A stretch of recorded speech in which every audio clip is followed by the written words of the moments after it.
On y est, on est enfin à la troisième partie des airdrops à farmer ou pas en 2024. Si vous n'avez pas vu les deux premières parties de cette vidéo, je vous invite vraiment à aller les voir parce que même si j'ai gardé le caviar, les petits joyaux à farmer pour aujourd'hui, je vous ai déjà présenté 79 projets qui sont de plus ou moins bons candidats pour un airdrop et c'est pas juste une liste toute bête que je vous balance. J'ai essayé de vous amener de la plus-value avec cette trilogie de vidéos, c'est pour ça que j'ai passé sûrement des dizaines d'heures à travailler dessus. Donc si jamais la vidéo vous plaît, n'hésitez pas à mettre un j'aime pour qu'elle soit mise un peu plus en avant, ou pas d'ailleurs. Parce que forcément, si vous m'aidez à mettre la vidéo en avant, ça va pas nous aider. Là, on va chercher des petites pépites, des airdrops à farmer.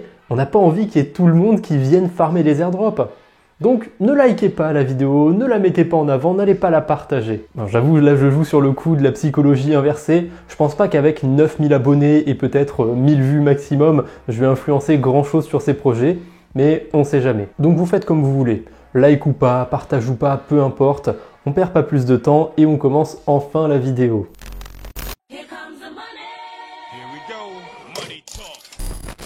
Une des bases de la finance décentralisée, c'est le wallet.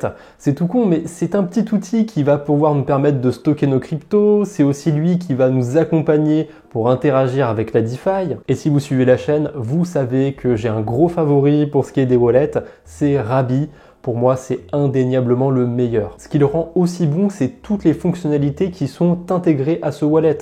On peut par exemple simuler nos transactions, ce qui limite quand même vachement les chances de se faire avoir, de tomber sur un scam. On peut aussi révoquer, annuler des approbations. C'est peut-être un petit peu anecdotique, surtout si vous ne savez pas ce que c'est, mais j'ai déjà perdu 500 $ à cause d'une histoire comme ça. Donc maintenant, je fais attention quand j'approuve une crypto sur un protocole. On a aussi un agrégateur qui est intégré à Rabby. Il nous permet d'échanger nos cryptos très facilement. Mais j'ai un petit fun fact par rapport à cet agrégateur, c'est qu'au tout début, quand il a été lancé, il y a eu un souci et il y a eu quelque chose comme 800 000 $ ou 500 000 $ de pertes. Bien évidemment, Rabby, ils ont pu rembourser les utilisateurs, mais comme quoi, même si j'aime beaucoup ce wallet, au début, il y a eu quelques embrouilles. Bon, je vais pas vous faire la liste non plus de toutes les fonctionnalités qu'on peut retrouver sur Rabby, c'est vraiment un wallet très complet, mais c'est même pas là qu'on retrouve ce qu'il y a de plus intéressant, c'est en dehors du wallet. Parce qu'il faut savoir que l'équipe qui est derrière Rabby, c'est DeBank. C'est eux qui proposent le meilleur outil de suivi de crypto et de DeFi. Il n'y a clairement pas de négociation là-dessus, c'est très complet DeBank. Et du coup, il faut vraiment voir Rabby et DeBank comme un seul et même projet. C'est le combo gagnant, moi j'aime bien l'appeler comme ça. Et d'ailleurs, DeBank c'est aussi très spéculé par rapport à un airdrop. Parce que ça ne sert pas qu'à suivre ces cryptos, on retrouve aussi tout un aspect réseau social sur DeBank. Et comme avec Rabby, sur DeBank, on peut faire 1500 choses de plus, donc je vais pas m'éterniser dessus, j'en ai déjà parlé assez longtemps dans la vidéo. Mais il y a peu d'exemples de projets qui construisent autant de choses et qui n'ont pas encore de token, donc Rabby et DeBank, pour moi, c'est carrément inévitable si on veut farmer des airdrops. Bon, je dois quand même être réaliste, j'ai mis 8 sur 10 à Rabby et à DeBank parce que c'est deux très beaux projets, mais je suis pas sûr à 100% qu'on pourrait avoir un airdrop de ce côté-là. Les deux projets marchent très bien pour l'instant et ils n'ont pas de token. Je suis pas convaincu qu'un token pourrait bousculer un petit peu, amener plein de choses sur Rabby et sur DeBank. Donc dans ce cas-là, je vois vraiment l'airdrop comme la cerise sur le gâteau, hein, si jamais un jour il y en a un et que j'arrive à m'y qualifier. 8 sur 10 pour Rabby parce que c'est un très très bon projet. C'est AZK du montage qui prend le relais. Décidément, je suis maudit parce que Rabby Wallet, ils ont lâché une bombe littéralement sur leur compte Twitter, leur compte X.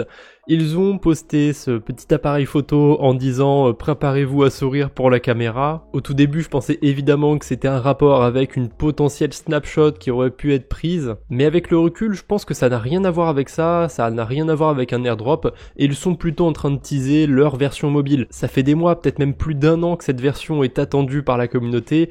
Donc c'est pas impossible qu'on ait une fonctionnalité qui arrive sur cette version mobile qui utilise l'appareil photo du smartphone, comme on peut faire sur Phantom. Par exemple, avec Phantom, on peut prendre des photos et les transformer directement en NFT. C'est pas impossible qu'on ait une fonctionnalité similaire sur Rabby. En plus de ça, en ce moment, DeBank travaille sur un Layer 2, donc s'ils lancent un token sur leur écosystème, sur leur projet, ça m'étonnerait que ce soit un token pour le wallet uniquement. Je pense que ce sera par rapport au Layer 2 qu'ils sont en train de développer. Mais bon, on verra bien. prenez quand même des pincettes avec cet airdrop autour du wallet Rabby. Après, Rabby et D-Bank, ils sont très bons dans leur domaine, mais justement, c'est ça qui leur cause problème, c'est qu'ils sont que EVM, ils sont que dans l'écosystème Ethereum et les blockchains qui tournent autour, mais ils sont pas sur Solana, ils sont pas sur Aptos par exemple. Et justement, si je cite Aptos, c'est qu'on a un sacré challenger sur cet écosystème et il s'agit de Pontem. Pour résumer simplement, je dirais que c'est un peu l'équivalent de D-Bank sur la blockchain Aptos, sauf que eux, ils ont pas de suivi, mais ils ont pas mal de projets différents. Déjà, ils ont créé le premier DEX sur Aptos, c'est encore un des plus gros DEX aujourd'hui, c'est LiquidSwap. Ils ont aussi leur propre plateforme pour trader sur Aptos et Ethereum. On a déjà vu des projets similaires dans la partie 1 et la partie 2, donc c'est pas folichon, mais ça a le mérite d'exister. Le truc le plus intéressant sur lequel ils bossent en ce moment, c'est une Layer 2 d'Ethereum qui serait compatible avec la Virtual Machine d'Aptos. Techniquement, je suis plutôt une quiche, donc je ne vais pas trop m'attarder sur les aspects techniques de ce projet, mais je peux vous dire quand même une chose, c'est que ça repose sur la OP-Stack. Alors peut-être que vous n'êtes pas familier avec ça, mais la OP-Stack, c'est une sorte de kit qui est développé par Optimism et qui permet à des projets de développer leur propre Layer 2. Il y a Mantle, il y a Base, il y a Zora qui utilise le OP-Stack. Donc a priori, ça a l'air de plutôt bien marcher. Et du coup, j'ai hâte de voir comment ils vont réussir à implémenter un Layer 2 d'Ethereum comme Base, comme Optimism, qui va être compatible aussi avec Aptos. Hâte de voir ce que ça va donner. Et d'ailleurs, c'est pas les seuls projets sur lesquels ils travaillent. Ils ont aussi créé ByteBabel. C'est un traducteur de code en gros. Parce que Aptos, ça utilise le langage Move et Ethereum, ça utilise le Solidity. Donc forcément, on peut pas transposer du code d'Ethereum directement à Aptos. On a besoin d'un traducteur. Et en plus de ce traducteur, Pontem, ils ont aussi développé d'autres outils pour rendre le codage plus accessible sur la blockchain Aptos. Dans la vidéo, je vais pas aborder des sujets qu'on pourrait farmer du côté dev. Je sais qu'il y a plein de projets qui peuvent se farmer en étant développeurs et on a eu des exemples d'airdrop qui sont tombés pour des développeurs qui étaient plutôt croustillants, mais c'est pas mon champ de compétences, donc je préfère laisser ça à des gens qui seraient plus calés dans le domaine. Là, on va voir comment farmer des airdrops en tant qu'utilisateur de la blockchain, mais s'il y a des développeurs qui passent par là, il y a des outils qui existent du côté d'Aptos. Je pense que ça peut peut-être valoir le coup d'aller voir comment ça marche. J'ai dû réadapter un petit peu mon script par rapport à Pontem parce que au moment où je l'ai écrit, ils n'avaient pas levé tant de fonds que ça et littéralement un jour avant que j'enregistre la vidéo, ils ont levé 6 millions de dollars. Alors c'est pas non plus une somme de malade, mais quand même, le fait qu'ils lèvent des fonds comme ça veut dire qu'il y a un certain intérêt pour le projet. Et du coup, je pense que c'est un excellent candidat pour un airdrop. C'est pour ça que je lui ai mis la note de 9 sur 10. Voilà, c'est pas que pour le wallet Pontem, hein, c'est vraiment pour toute la galaxie de tous les projets qu'ils proposent. Et il y a encore un autre truc qu'ils font Pontem, c'est des collections de NFT. Pour l'instant, ils ont 2 collections de 1000 NFT chacun, donc il y a vraiment une quantité qui est assez limitée. Et en plus, ils valent vachement cher ces NFT. Mais quand on va sur leur site, ils prévoient de lancer de nouvelles collections dans le futur. Et je pense que ça peut finir un peu comme Apecoin. Les gens qui avaient des NFT Bored Ape Yacht Club et compagnie dans leur portefeuille, ils ont eu un airdrop de token Ape. Peut-être qu'on aura la même chose avec Pontem. Alors je vous préviens tout de suite, je n'ai aucune certitude que ça peut se passer comme ça. Le problème de Pontem, c'est qu'il développe plein de choses. Donc si un de ces NFT, ça représente une part significative de votre portefeuille, n'allez surtout pas investir dessus. N'allez pas mettre la moitié de votre portefeuille sur une image de profil. Parce que oui, c'est pas des NFT qui ont une grande utilité pour l'instant, hein, c'est juste des images de profil. Après, si jamais il y a des baleines qui passent sur la vidéo, vous pouvez acheter un ou deux de ces NFT et au pire, vous n'êtes pas à 1000 balles près. Mais vraiment, j'insiste pour les gens qui sont des petits porteurs, hein, qui ont des wallets à 3 voire 4 chiffres, n'allez pas acheter un de ces NFT, je pense que c'est débile.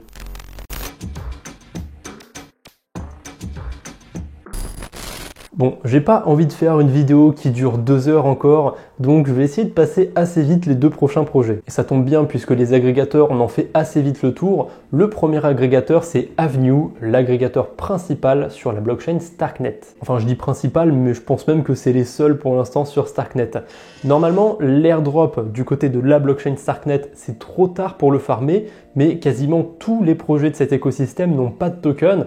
Je pense qu'il y a quelque chose à farmer de ce côté-là. Et Avenue, pour moi, de toute façon, il est inévitable à utiliser, qu'on spécule sur l'airdrop ou pas. C'est un agrégateur, il va comparer plusieurs façons d'échanger ses cryptos et il va essayer de trouver la meilleure qu'on puisse faire. Voilà, rien de sorcier, c'est le principe d'un agrégateur. Par contre, j'ai pas retrouvé de données autour d'une potentielle levée de fonds, mais il me semble avoir écouté une interview du CEO et dedans, il disait qu'ils avaient levé plusieurs millions de dollars. Je m'en souviens plus de cette information, donc pour l'instant, On part du principe qu'ils n'ont pas levé de fonds, mais je me trompe peut-être. Dans tous les cas, je mets quand même un 8 sur 10 à Avenue, je pense que c'est mérité. C'est un projet qui est très utile sur Starknet, et même s'il est pas mal farmé, je pense que vous en aurez besoin dans tous les cas. Et surtout, je vous déconseille un truc sur Avenue, c'est d'aller le farmer purement pour l'airdrop. C'est un petit peu débile parce que les transactions sur Starknet, on est sur un layer 2 d'Ethereum, ça coûte assez cher. On s'en rend peut-être pas compte quand on passe une ou deux transactions qui coûtent 1 ou 2 dollars chacune, mais quand on commence à faire une dizaine, une vingtaine de transactions, ça peut devenir impactant. Mais ne vous en faites pas, je connais un autre agrégateur qu'on peut utiliser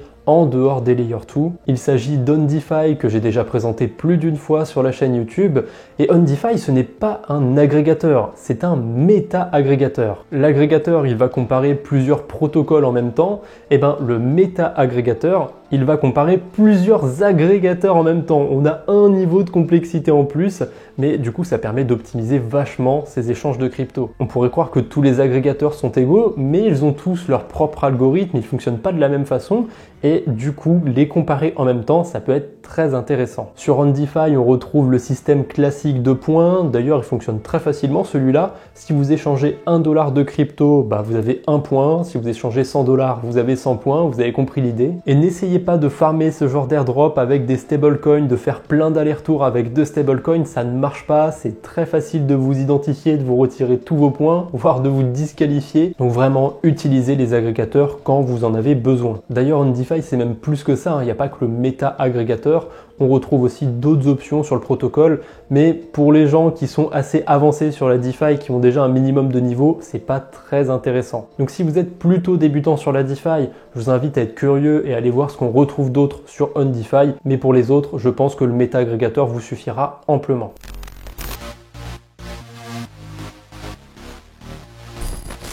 Ah, les NFT, la fameuse bulle spéculative des NFT en 2021. Honnêtement, à ce moment-là, je pensais pas du tout que ça allait tenir dans le temps. Mais je suis forcé de constater que cet écosystème a su se réinventer. Par exemple avec les ordinals sur Bitcoin récemment. Alors ça aurait pu être la transition parfaite, mais je vous le dis tout de suite, j'ai sélectionné aucun projet autour des ordinals, des inscriptions. Je suis pas du tout intéressé par ça, c'est pas du tout mon domaine. Donc je préfère vous parler d'autres projets. Notamment une marketplace de NFT assez spéciale qui s'appelle Sound. Comme son nom l'indique, avis aux philatélistes, Sound c'est une plateforme qui vous permet de collectionner des timbres en version numérique. Non, je plaisante bien sûr, Sound c'est pas du tout ça, c'est une plateforme qui permet de collectionner des œuvres musicales sous forme de NFT. Je vous rassure, on peut aussi écouter de la musique, ils ont fait une plateforme comme sur SoundCloud pour ceux qui connaissent.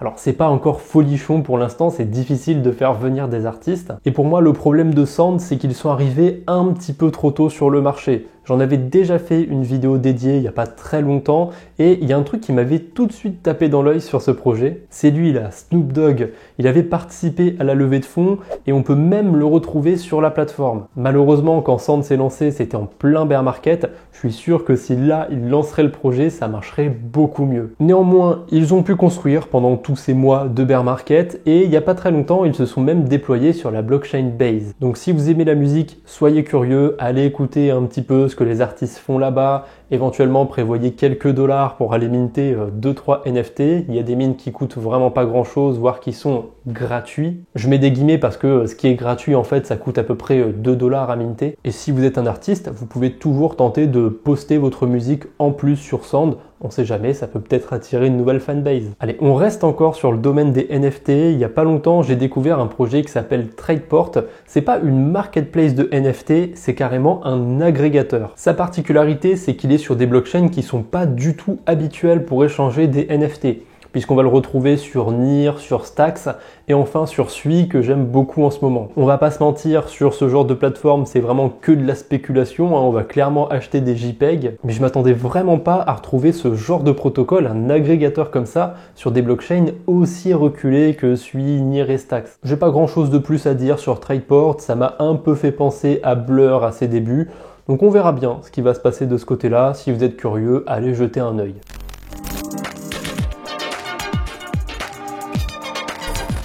Forcément, c'était inévitable, on allait forcément aborder les Layer 2 aujourd'hui. Oui, les frais sont plutôt chers sur ces écosystèmes, Mais il y a des dossiers qui sont très intéressants. Déjà dans la partie 2, on a vu Scroll et Zora. Là, on monte un petit peu d'un cran. Je pense qu'on va voir des airdrops qui sont encore plus probables. Et on commence par celui de ZK-Sync. C'est pas une surprise de le retrouver là. ZK-Sync a beaucoup été spéculé pour un airdrop à ses débuts. Et à cause de ça, il y a des gens qui ont été déçus de ZK-Sync. Même moi un peu. Mais faut savoir être patient quand on farm des airdrops. Et le mainnet de ZK-Syncera, il a été lancé il y a même pas un an. Starknet, pour le coup, ils ont annoncé que récemment qu'il y allait avoir un token, etc. Pourtant, le projet, il est en développement depuis presque les débuts d'Ethereum. Il me semble que ça remonte à 2018 quand même. Mais là, je m'éloigne un peu. Pour en revenir à ZK-Sync, il faut savoir un truc, c'est qu'ils sont parmi les premiers à s'être lancés sur les ZK Rollup. J'ai pas le temps d'aborder le côté technique des ZK Rollup, m'en voulez pas. Sachez juste qu'en gros, c'est le futur et ils sont opposés aux Optimistic Rollup, donc Optimism, Arbitrum. D'ailleurs, tout à l'heure, je vous ai parlé d'Optimism qui avait développé la OP Stack. Et ben, ZK-Sync, ils font plus ou moins la même chose. Ils ont aussi leur propre stack qui permet à des projets de créer leur propre layer 2 avec des ZK Rollup cette fois-ci. Pour l'instant, il me semble pas qu'il y ait de projet qui ait utilisé la stack de ZK-Sync, mais à voir, ils sont encore dans la course des layer 2. Et ce n'est que mon avis, mais je pense que l'annonce d'un airdrop, ça pourrait ramener vachement la lumière sur eux. Peut-être qu'ils estiment que c'est pas encore le bon moment, j'en sais rien.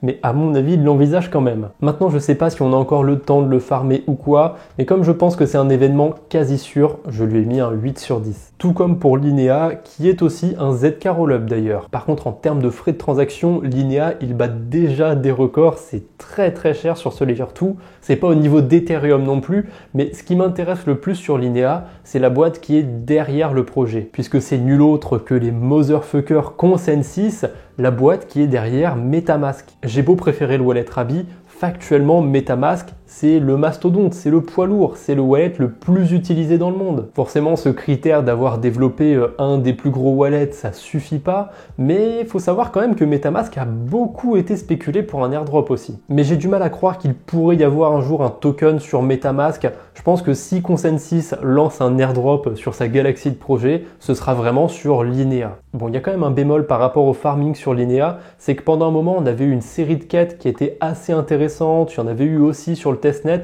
mais elles sont passées depuis. S'il y a un airdrop, je serais très étonné que les critères ne se basent que sur ces quêtes qui ont été faites dans le passé. Je pense qu'avoir de l'activité sur Linea, ça peut suffire. Ça me semble donc envisageable de farmer encore sur Linea, mais je lui mets quand même la note de 8 sur 10 parce que les frais de transaction, ça rebute quand même pas mal de monde. C'est un mauvais point parce que c'est cher, mais c'est un bon point parce que du coup, c'est un airdrop qui est sûrement moins farmé que celui de ZK-Sync ou celui d'autres écosystèmes encore.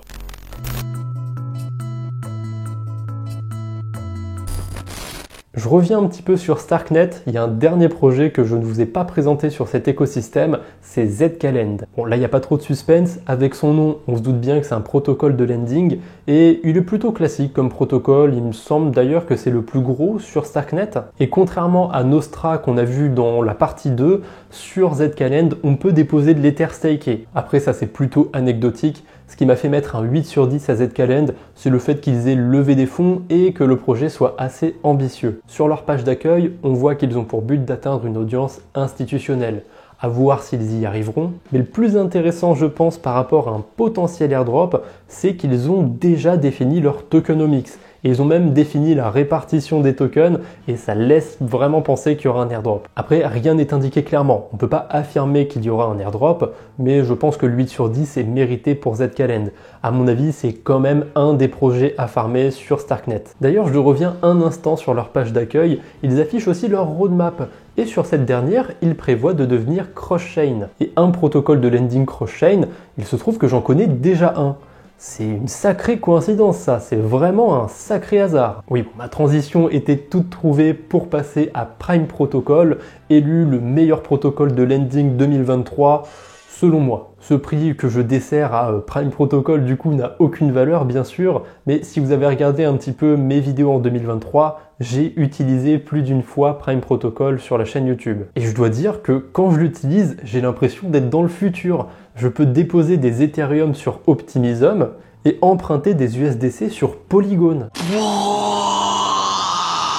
Bon, je veux pas survendre non plus le protocole, puisque le fait d'être cross-chain comme ça amène beaucoup plus de risques. Après, on n'est pas là pour débattre des risques.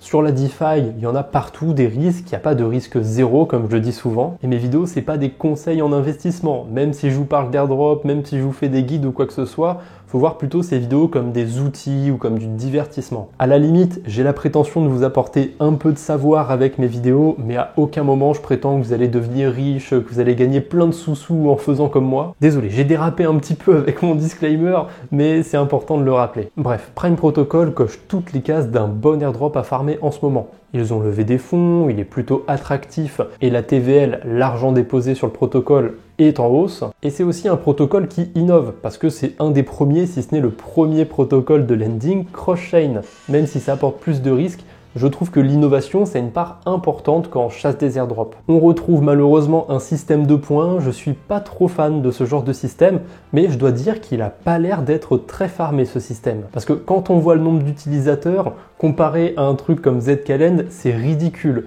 On a à peu près 11 000 utilisateurs sur Prime Protocol au moment où je fais ma vidéo, alors que sur Zcalend, il y en a plus d'1 million. Ça ne garantit rien pour Prime Protocol, bien sûr. Peut-être que demain, il y a plein de gens qui vont aller le farmer. Mais pour moi, il mérite son 9 sur 10 et il mériterait surtout qu'on en parle un petit peu plus.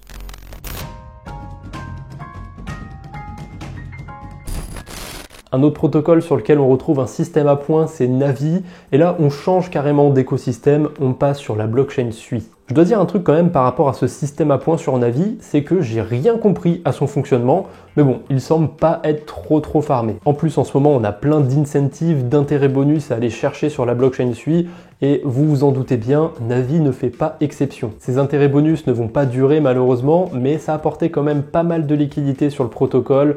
Ils n'ont pas fait de levée de fonds, mais je trouve qu'il y a du potentiel en général sur cet écosystème. Donc 8 sur 10 pour Navi. Tant qu'on parle de choses qui passent plutôt inaperçues, il faut qu'on parle d'Algorand, parce que cette blockchain est vachement sous-cotée. Bon, je dois dire qu'il y a de bonnes raisons à ça, parce qu'Algorand, c'est pas la blockchain la plus facile d'accès. J'ai fait un live où je découvrais la blockchain en direct, et franchement, c'était très chaotique. D'ailleurs, même si j'ai mis en ligne la rediffusion de ce live, je vous conseille pas forcément d'aller la voir. Je pense que je vais réussir à trouver le temps de vous faire une vidéo dédiée à la blockchain Algorand, comment on utilise la blockchain, comment on peut farmer des airdrops dessus. Donc si ça vous intéresse, n'hésitez pas à vous abonner. Mais bref, on va quand même en parler un petit peu d'Algorand dans cette vidéo et dessus on retrouve un gros protocole de lending, ça s'appelle Volksfinance. Das Auto. Et comme pour Prime Protocol, il coche toutes les cases d'un bon airdrop à farmer. Déjà, c'est le plus gros protocole sur la blockchain Algorand, ils ont levé des fonds, il n'y a pas 150 000 farmers qui sont sur le projet. Franchement, c'est mérité, j'ai mis un 10 sur 10 à Volksfinance et croyez-moi, il y en aura peu des 10 sur 10 dans cette vidéo. Ça ne veut pas dire qu'il faut absolument aller farmer Volksfinance, garder un minimum de libre arbitre, mais je pense que dans cette vidéo, c'est quand même un des projets les plus intéressants.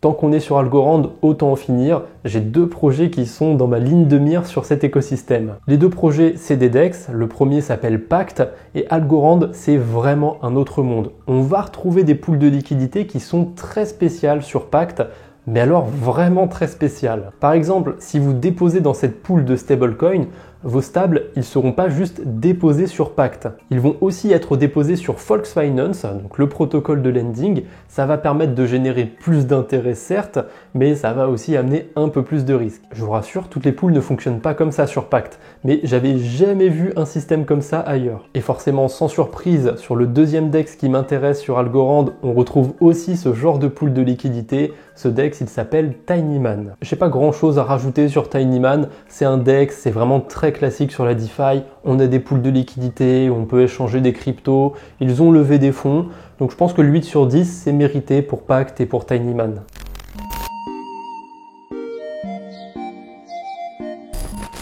On va parler d'un protocole qui a à peine un mois d'existence au moment où je fais ma vidéo. Donc là, de facto, on est early dessus. Par contre, il va pas falloir espérer que l'airdrop tombe demain, je vous le dis tout de suite. Ce projet, du coup, c'est Milky Way, un protocole de liquid staking sur Celestia. Ça m'a tout de suite attiré quand je l'ai vu parce que récemment sur l'écosystème Cosmos, on a eu plusieurs airdrops et les critères de certains de ces airdrops, c'était de staker des tokens TIA. Donc je pense que si on a des tokens TIA dans son portefeuille, c'est pas con d'aller en staker. Par contre, si vous allez sur le liquid staking, c'est possible que vous ne touchiez pas des airdrops avec vos tokens Celestia. Le problème avec le liquid staking, c'est que c'est Milky Way qui va staker réellement les tokens et je suis pas sûr qu'un projet puisse déjà identifier que vous avez des tokens de liquid staking sur Celestia, que vous stakez indirectement du TIA. Donc si vous avez du TIA et que vous voulez vous intéresser à Milky Way, je pense qu'il faut éviter de mettre tous ces tokens sur Milky Way. Gardez-en une partie que vous stakez vous-même et éventuellement allez mettre la moitié sur Milky Way. Petite info de dernière minute, Milky Way a lancé ou va lancer son système de points très bientôt et franchement c'est très drôle de voir les réactions sous leur post. Personne n'en veut de leur système à points. Je rappelle aussi qu'il y a un énorme déblocage de tokens TIA le 31 octobre 2024, donc soyez très prudents si vous avez du TIA dans votre portefeuille, parce que du jour au lendemain, il y aura 2 fois plus de tokens TIA en circulation. À mon avis, le prix sera anticipé à l'avance, mais vraiment soyez prudents si vous avez du TIA. Du liquid staking, on peut aussi en faire sur Sui. Et dans la partie 2, on a vu 2 protocoles de liquid staking là-bas, mais il m'en restait encore un dont je n'avais pas parlé. Ce protocole, c'est Aftermath et ce n'est pas qu'un protocole de liquid staking, puisqu'on retrouve aussi un DEX dessus qui fonctionne comme balancer. Il n'y a pas de pool particulière comme sur Algorand. En ce moment, par contre, ces pools sont sous perfusion d'intérêt en Sui. Vous voyez que les rendements sont complètement abusés. Sur Aftermath, on a aussi un tableau de bord, un suivi de crypto. On peut voir ce qu'on a déposé sur le protocole, ce qu'on a dans notre portefeuille. Ça reste assez limité, mais c'est le mieux qu'on peut retrouver sur Sui, donc je vais m'en contenter. Et c'est toujours pas fini, on a une dernière fonctionnalité sur Aftermath, c'est un agrégateur de DEX. C'est pas le premier agrégateur qu'on voit dans la vidéo, vous avez compris le principe, mais sur la blockchain Sui, il y en a pas beaucoup et pour moi Aftermath c'est clairement le meilleur. J'ai mis un 10 sur 10 à Aftermath. Pour moi, c'est évident de l'utiliser si on va sur la blockchain Sui. Par contre, il y a quand même un petit bémol, c'est qu'ils n'ont pas levé de fonds. Mais j'ai décidé quand même de ne pas lui retirer de points, de lui laisser un 10 sur 10. Et d'ailleurs, sur Sui, Aftermath, c'est pas le seul protocole qu'on ne peut pas éviter. Puisque quand vous allez utiliser Aftermath avec l'agrégateur de DEX, vous allez très souvent passer par Deepbook. C'est vraiment un protocole de l'ombre, puisque celui-là, il n'a carrément pas d'interface. On peut juste venir l'utiliser en passant par d'autres protocoles. En fait, Deepbook, c'est ce qu'on appelle un order book ou cahier d'ordre en français et vous êtes probablement déjà familier avec ça même si vous ne connaissez pas le terme. Par exemple, quand vous êtes sur Binance, vous avez un carnet d'ordre, c'est le truc qui bouge tout le temps là avec des prix en vert et en rouge. Et un carnet d'ordre, c'est très pratique pour pouvoir échanger de grosses quantités de crypto sans trop avoir d'impact sur le prix. Je rêve peut-être un peu en pensant que Deepbook peut faire un airdrop parce que c'est quelque chose qui est développé par Sui directement, mais je l'assume, je suis rêveur avec Deepbook. De toute façon, j'ai pas besoin de le farmer. En venant échanger des cryptos sur Sui, il y a de grandes chances que je passe par là. Donc, ça vaut toujours le coup.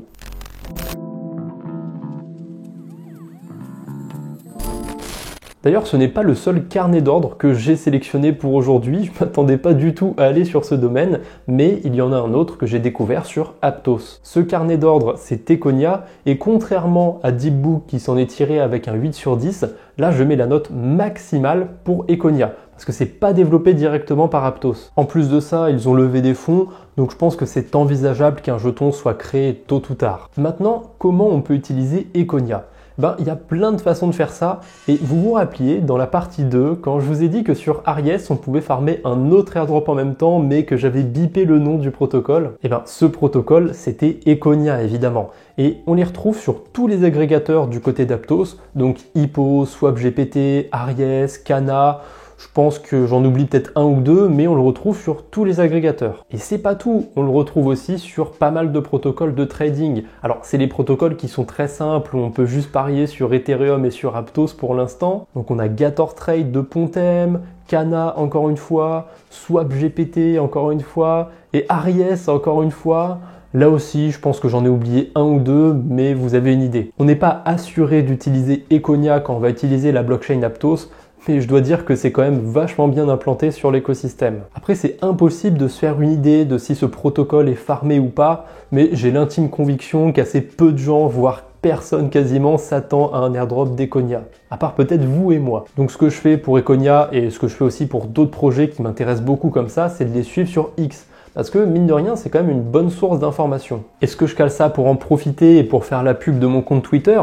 C'est très probable, mais n'hésitez pas à aller voir, hein, ça peut être intéressant.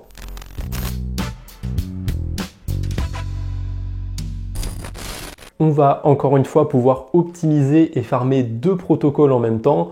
On commence d'abord par parler de Range Protocol. Range, c'est assez simple à expliquer. C'est un protocole qui va venir se greffer par-dessus Uniswap V3, Camelot et tous les protocoles du genre, les fameux protocoles avec des pools de liquidités concentrés. On en a déjà parlé un petit peu dans la partie 2 de ces pools de liquidités concentrés. Ça sert à quoi de venir par-dessus ? Tout simplement à automatiser certaines stratégies. Parce que le désavantage des pools de liquidités concentrés, c'est que vous choisissez à quel prix vont s'échanger vos cryptos. Et vu que c'est volatile, des fois vous pouvez être sorti de la zone que vous aviez prévue. Et si vous êtes sorti de la zone, vous n'allez plus faire de frais, vous n'allez plus avoir d'intérêt sur cette stratégie. Bon, Range, c'est pas magique non plus, hein. On peut avoir des pertes sur le protocole et même de sacrées pertes.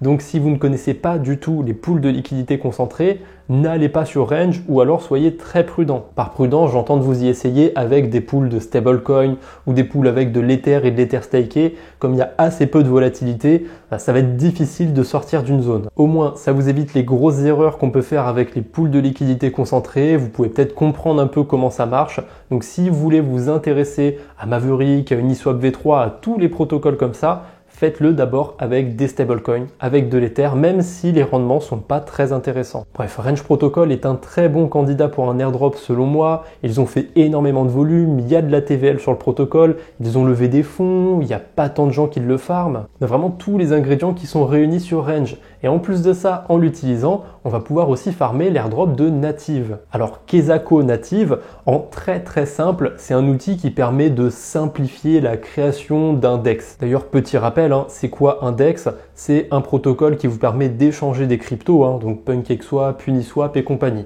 On sait jamais, s'il y en a à qui ça peut manquer ce mot de vocabulaire, je préfère le préciser. Donc vu que les outils de Native servent à créer des DEX, à première vue, ce serait réservé aux développeurs? Oui, mais pas que. Parce que les développeurs, ils vont construire des DEX avec les outils de Native, mais les utilisateurs, ils vont pouvoir échanger leurs cryptos grâce à Native. En plus de fournir des outils, Native, ils fournissent aussi les liquidités, puisque c'est un agrégateur. C'est un protocole qui est un peu dans l'ombre, comme Econia et comme Deepbook. On le voit pas vraiment quand on l'utilise. Et il y a peu de temps, j'ai découvert qu'ils avaient créé leur propre interface pour venir échanger des cryptos. On peut même le faire d'une blockchain à une autre. Alors en soi, il n'y a rien de nouveau à pouvoir faire ça. Jumper ou Bungie, ils permettent de le faire depuis un petit moment déjà. Et d'ailleurs, en faisant ma liste, je me suis rendu compte que Jumper et Bungie, je les avais complètement oubliés. Je les ai pas mis dans mes 100 airdrops à farmer. Donc c'est un petit bonus, on peut aussi spéculer sur l'airdrop de Jumper et de Bungie. Je leur mettrai clairement pas un 10 sur 10 parce qu'il y a énormément de gens qui sont dessus. Native est beaucoup plus dans l'ombre et dessus on retrouve quelque chose qui est dans l'air du temps, le fameux système à points. Je suis toujours saoulé quand je vois un de ces systèmes à points, mais au fond je suis quand même content parce que ça veut dire que le projet prévoit probablement de faire un airdrop. Et sur l'interface de Native, on a carrément un classement et sur ce classement, on a un onglet qui n'est pas encore accessible et qui s'appelle Rewards. J'ai donc mis la note de 10 sur 10 à Native parce qu'il est extrêmement bien implanté dans la DeFi en général, mais pourtant il y a assez peu de gens qui sont conscients de son existence et du coup il est très peu farmé. Si vous utilisez un minimum la DeFi, vous avez probablement déjà des points sur le classement de Native. Personnellement, je me suis rendu compte que j'avais un peu plus de 200 points, j'étais même classé dans le top 1500 au moment de la vidéo, et pourtant j'ai jamais fait de swap sur cette interface. À mon avis, j'ai juste dû utiliser un protocole qui utilisait Native. Et ma petite théorie, c'est que c'est Butter. Butter, c'est sur Mental, on en avait déjà parlé dans la partie 2, donc vous voyez que tout est un peu connecté sur ma vidéo. En tout cas, si c'est pas Butter, je vois pas du tout où j'ai pu échanger des cryptos et où j'ai pu gagner des points sur ce classement. Donc, ça vaut le coup d'aller vérifier. Vous avez le lien de Native en description et d'ailleurs, vous avez le lien de tous les autres protocoles.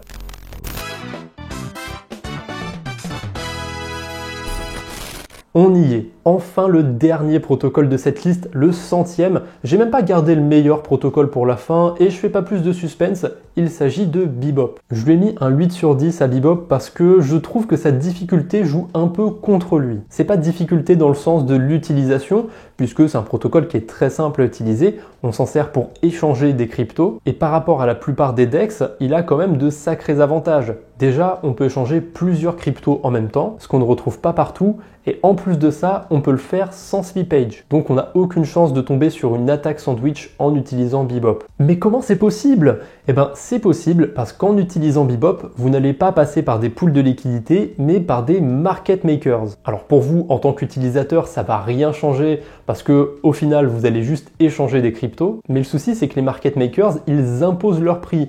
Donc sur Bebop, vous aurez rarement les meilleurs retours en échangeant vos cryptos. Enfin ça, c'était avant qu'ils lancent leur bêta et qu'ils lancent Bebop Jam.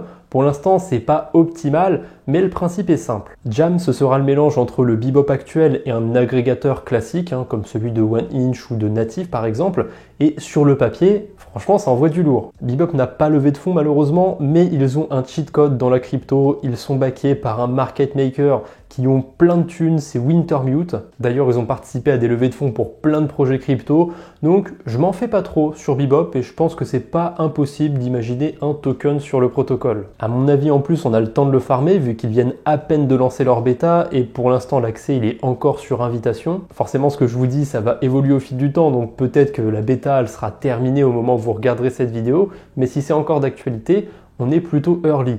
Et il y a des quêtes du côté de Bebop, je vous mettrai aussi le lien en description. Pour l'instant, c'est assez basique, on peut juste réclamer des badges qui sont commémoratifs, on va dire. Donc pour l'instant, ces badges, ils ne servent à rien, mais peut-être que ça pourrait être un critère pour un futur airdrop. Je sais pas, mais c'est plutôt sympa.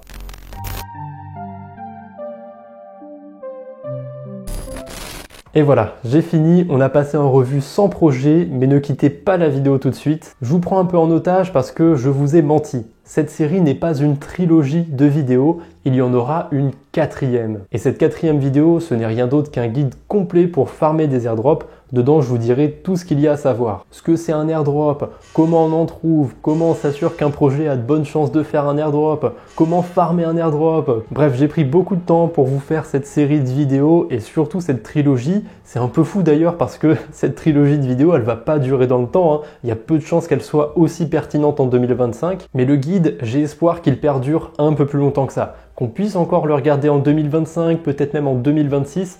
Malheureusement, je suis à peu près sûr qu'un jour les airdrops ce sera fini. Et oui, désolé de terminer sur ça, c'est un peu badant, vous avez peut-être pas envie de l'entendre, mais c'est pas impossible qu'un jour on trouve un modèle plus viable que de faire un airdrop. En attendant, c'est encore dans l'air du temps, donc rendez-vous bientôt pour ce guide complet des airdrops. Je vous invite à me dire en commentaire quel projet j'ai pu vous faire découvrir aujourd'hui et n'hésitez pas à mettre un like au passage. Voilà, on se retrouve bientôt j'espère, d'ici là portez-vous bien, salut tout le monde!